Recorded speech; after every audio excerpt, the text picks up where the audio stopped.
গোশত খাওয়ার একটা ব্যবস্থা করে দিলেন আল্লাহ তাআলা।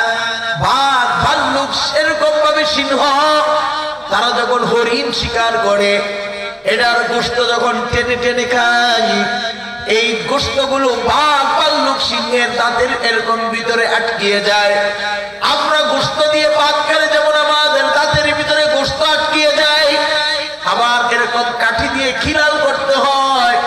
আর যদি দাঁত ব্যথা শুরু হয়ে যায়, আমরা ডেন্টাল ডাক্তারের কাছে দৌড়ে গিয়ে বলি, ও ডাক্তার আমার দাঁতে দেখেন তো কি সমস্যা হয়েছে, কথা কোন ঠিক কিনা? কিন্তু আমার ভাইয়েরা, বাঘ ভাল্লুক সিংহ তারাও যখন গোশত খায় তাদের এরকম দাঁতের মাড়ি ফুলে যায়। আর তারা কোন ডেন্টাল ডাক্তার দেখাবে? আমার আল্লাহ এই বাঘ ভাল্লুক সিংহর যখন দাঁত মাড়ি ব্যথা শুরু হয় তখন তারা সূর্যের আলোর দিকে হা করে তাকিয়ে থাকে।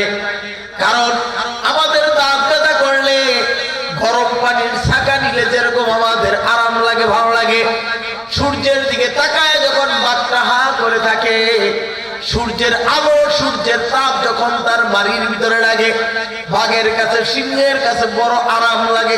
আল্লাহু আকবার। আমার ভাইয়েরা রে, তাফসীরের কিতাবের ভিতরে লেখছে রে ভাই, আমার আল্লাহ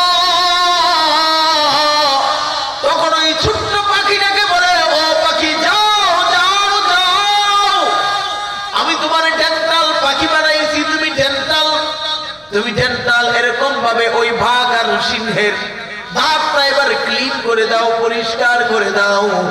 তাদের দাঁতের ফাঁকের ভিতরে গোশত আছে, তুমি টুকরায় টুকরায় গোশতগুলো খাও। পাখিটা উড়াল দিয়া বাঘের মুখের ভিতরে ঢুকে যায়, সিংহের মুখের ভিতরে ঢুকে যায়, পাখিটার টুকরায় টুকরায় গোশতগুলো খেতে থাকে। মুফাসসিরিনে কেরাম লিখেছে প্রায় 7-8 খানি গোশতের মতো গোশত তার মুখের ভিতরে থাকে। এবার পাখি খাইতে খাইতে তার পেটটাও ভরে যায়। সিংহের কাছে বড় আরাম লাগে, বাঘের কাছে বড় আরাম লাগে। আর কি সুন্দর দাঁতটা আমার পরিষ্কার করে দিতেছে। আল্লাহু আকবার কান্না। আর ঠান্ডা বাতায় যখন টুকরায় টুকরায় পাখিটা গোশত খায়, আমার ভাইয়েরা রে, বাঘ তো হচ্ছে হিংস্র প্রাণী, তার কেউ উপকার করলো সে তার ক্ষতি করতে চায়। বাঘ মনে মনে ভাবে, আগে দাঁতটা পরিষ্কার কর, একটু পরে তোর পানের মতো সাবাইয়া আস্তে করে খেয়ালাম, কথা কয় না ঠিক না? আর একবার সিঙ্গেল পানের মতো আস্তে করে খেয়ালাম ধরে। কিন্তু আমার আল্লাহ তাআলা জানেন বাঘকে উপকার করার পরও বাঘটাকে ক্ষতি করতে যাবে। এই জন্য আল্লাহ তাআলা ওই পাখির পিঠের উপরে শুয়ের চুক্কার মতো, একদম শুয়ের মতো চুক্কা করে একটা হাড্ডি আল্লাহ তাআলা বড় করে দেন, যাতে করে বাঘটা দেখুন ধপাস করে এভাবে মুখটা বন্ধ করে ফেলে। আর ওই চুক্কা হাড্ডিটা যখন বাঘের উপরের তালুর মাইতে সুরে একটা খোসা খায়, বাঘটা আবার হা করে ফেলে, পাখিটা উড়াল দিয়া মুখ থেকে বের হয়ে চলে যায়। কোন আল্লাহু আকবার।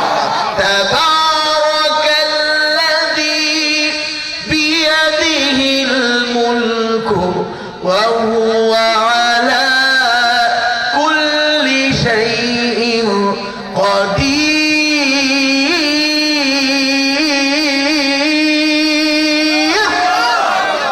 আল্লাহ তাআলা পাখিকে পেট ভর্তি করে গোশত খাওয়ায় দেয়। আল্লাহ তাআলা সিংহ আর বাঘের এরকম দাঁত পরিষ্কার করে দেয়। এই দোনো পক্ষকে যিনি খুশি করে দিলেন তিনি কে? আরে কথা কয় না, তিনি কে? আমার ভাইয়েরা, আমার ছাত্র জমানায় আমি তখন নরসিংদী ইসলামপুর মাদ্রাসায় লেখাপড়া করি।